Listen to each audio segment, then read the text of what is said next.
Fos,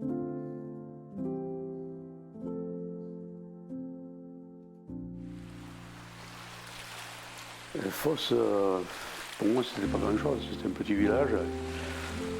Et bon, ben, c'était une autre vie. On était bien, on était heureux. Hein.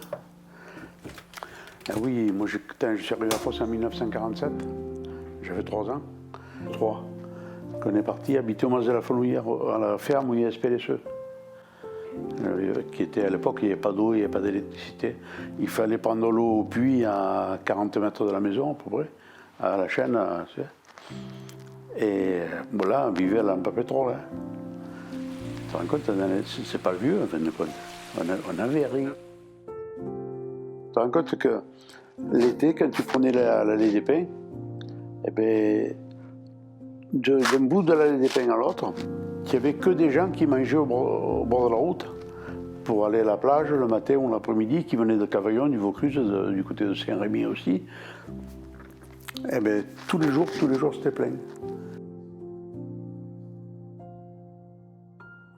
Et bon, il y aura du travail pour tout le monde, c'est bien ce qui s'est passé. De ce côté-là, tant mieux, mais je n'ai jamais accepté. Moi, je voulais garder mon village comme il était avant. Disons que je me suis habitué par la force des choses.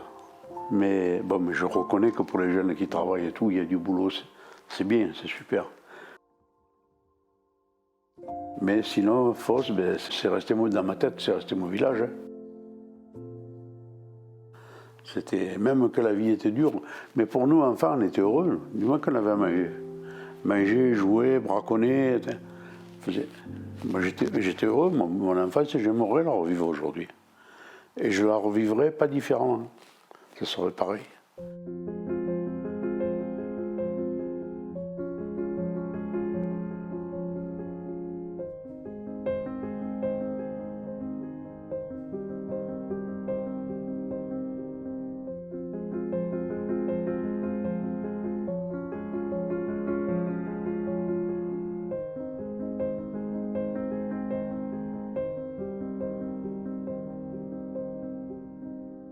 C'est vrai qu'on est sur un territoire qui est assez en tension à ce niveau-là.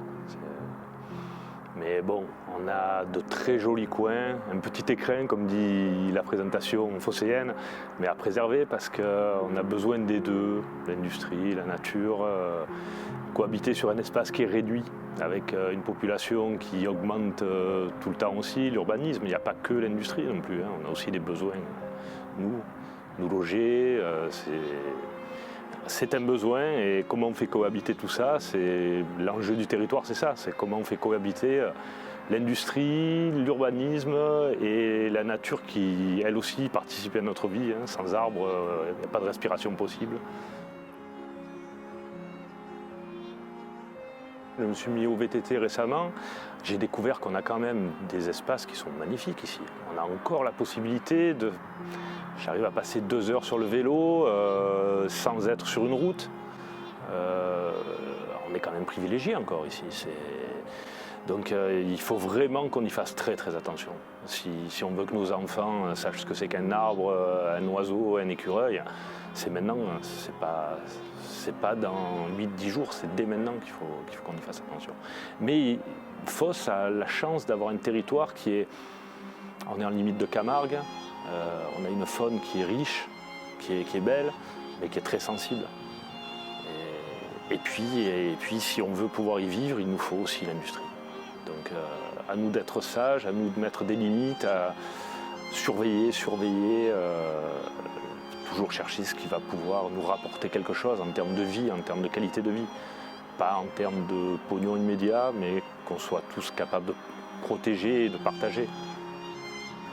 Tout cet environnement qui est encore, il est à nos portes, hein, il est là. Je ne sais pas si tous les phocéens sont conscients des quelques beautés qu'on a autour de nous. On a encore des choses qui sont magnifiques et il faut vraiment, vraiment y faire attention.